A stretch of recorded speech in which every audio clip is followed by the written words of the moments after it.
It's very important for us to understand that the field has changed somewhat. We're in competition with international concerns and countries, and they have made us play on an unbalanced playing field, and we need to do what's necessary to make sure that our manufacturers are able to compete in a fair environment under the circumstances we face. And if we don't do that, we're going to continue to see an erosion of good paying jobs in America going elsewhere. That in turn means an adverse effect on all Americans' well-being. We need what I call an environmental protection cost tariff, okay? So if, for example, in China, where they don't seem to value clean air, clean water, and proper disposal of hazardous waste as we do, and we're having to compete against their manufacturers who do not have that cost embedded into their cost of production of goods in China, I would impose a tariff to offset the environmental costs that we in America are artificially imposing on our manufacturers, so that at least the environmental cost part is now a level playing field. One of the main things that we can do is educate people about buying made in America products, but a really important piece of that is to enhance our trade laws. Trade laws now, I don't think, has enough enforcement. The enforcement that they do have takes too long to get going, so by the time that we even win the trade cases, a lot of the damage and the hurt to the workers and to the community has already happened. So if we can find ways to enhance and make those laws stronger, that make them work quicker for our workers, I think it'll help to bring more jobs back. It'll help rebuild the communities, rebuild the middle class, and make America what it ought to be once again. Manufacturing in Alabama is important because we've lost 70,000 jobs since 2000 in the heavy manufacturing industry. And those heavy manufacturing industry jobs used to be a pathway for non-college graduates to achieve a middle-class way of life.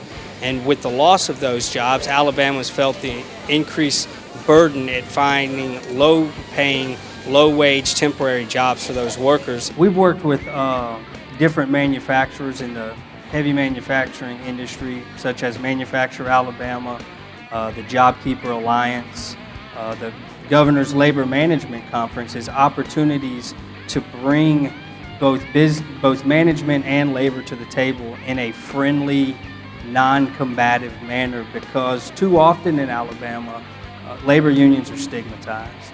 And we know that we're fighting uphill, so it's important that labor looks holistically at the movement of raising the middle class, of utilizing assets in the manufacturing industry and other industries that are after that same goal. You know, just the whole aspect of manufacturing here in Alabama and having products that are actually made by Alabamians and sold by Alabamians and used by Alabamians is something that that no one, regardless of party label, regardless of lifestyle or financial background or status, you know, everybody can agree with that. Our workforce here in Alabama, and especially in southwest Alabama, along with our laws here in Alabama that are friendly to industries and companies, is those two things is what sets us apart in Alabama with our states that we neighbor in economic development. The main thing that we have to do from a corporation standpoint is we have to make sure we have fair trade laws. I mean, that's one of the key things that we operate with in our company every day. I mean, you know, the American worker can compete with anybody in the world. There's no question about that. I've done that, kicked everybody's butt for years. You know, we'll continue to do that. But we have to have a level playing field. We have to have a fair playing field. And if we have that, then we're going to win. We sourced our raw material for carbon fiber from the Far East. Now, the Department of Defense, where we continued to grow our business in those early years, said, you know, there's a supply chain issue. We would really like you, we encourage you, we demand that you source your precursor, have a manufacturing site here in the States. So we chose Alabama, Decatur, Alabama. We built a plant here in 1988, and we're sourcing all of our precursor today from this location.